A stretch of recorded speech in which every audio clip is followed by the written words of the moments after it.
The story takes place in Scotland and follows Hallam Foe, a lonely young man living in a small town called Pebbles.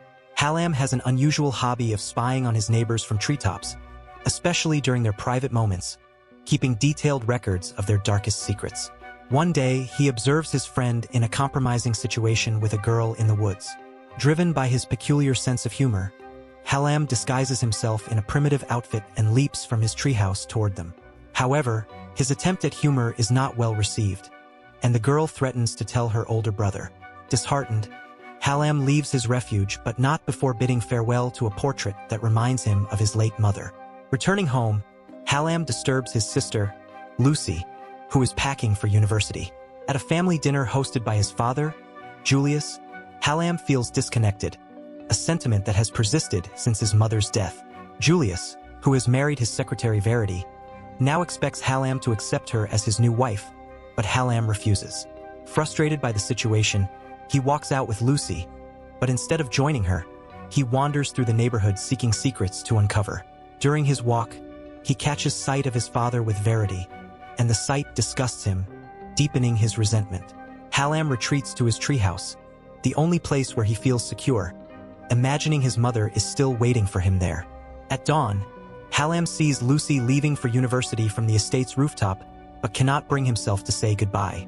After her departure, Julius and Verity suggest Hallam move to London to learn the wine trade before university.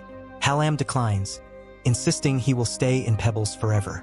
Later, he overhears a conversation between Julius and Verity where they discuss sending him away to give themselves privacy. Upset, Hallam spends the day at the lake, where he discovers the sunken boat where his mother died.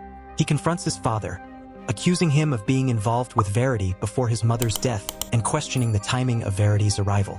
Julius admits his mother had taken sleeping pills before entering the boat, implying she intended to end her life.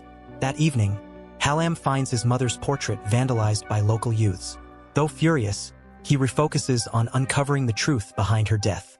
Confiding in Lucy, he claims someone caused his mother's overdose.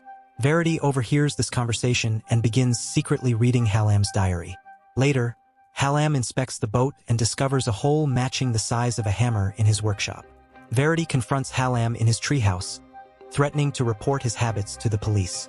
Hallam counters by accusing her of murder, presenting the hammer as evidence. Verity denies the accusation, claiming his mother wanted to die. Enraged, Hallam demands a confession, but Verity seduces him, leading to a conflicted encounter that exposes Hallam's internal struggles. Afterward, Verity dismisses the event, warning him to leave his sanctuary. Hallam travels to Edinburgh without a plan or money, spending his first night on a rooftop. He notices a woman, Kate, who resembles his late mother and follows her to the Balmoral Hotel, where she works as a manager. Pretending to seek employment, he secures a job as a kitchen assistant to stay near her. Unsatisfied with simply seeing Kate at work, Hallam begins following her and eventually sneaks into her apartment. Through her window, he notices the hotel's clock tower, which becomes his new vantage point for spying.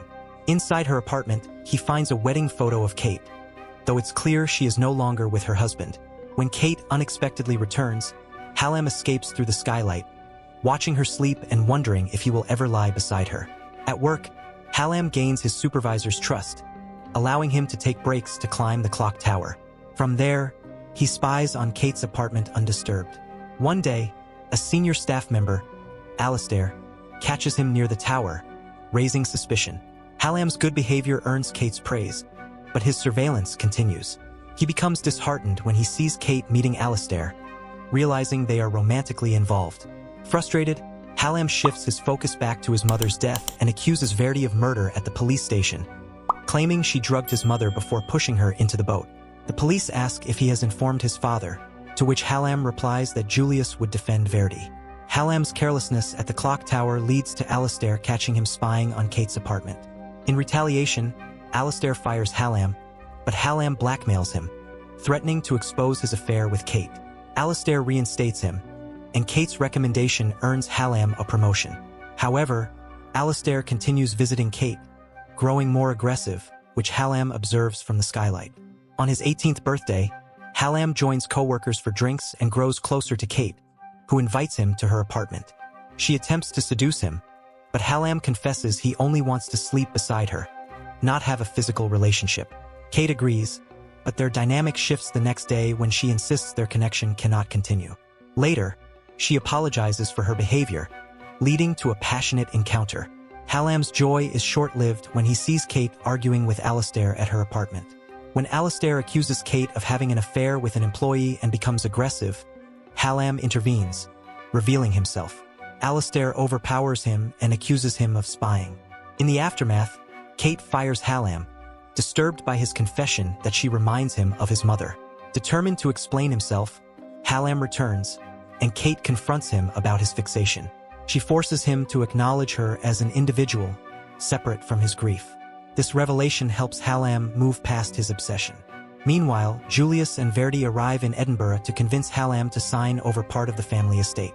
Hallam refuses, accusing Verdi of manipulating Julius. Their confrontation escalates at the lake, where Hallam nearly drowns Verdi before stopping himself. Julius intervenes, admitting he sabotaged the boat to stop his wife from swimming while under the influence. Hallam realizes his anger has been misplaced, directed at his mother for abandoning him. With newfound clarity, Hallam returns to Kate, but they agree to part ways. Smiling for the first time, Hallam looks forward to a new chapter in life, free from his past burdens.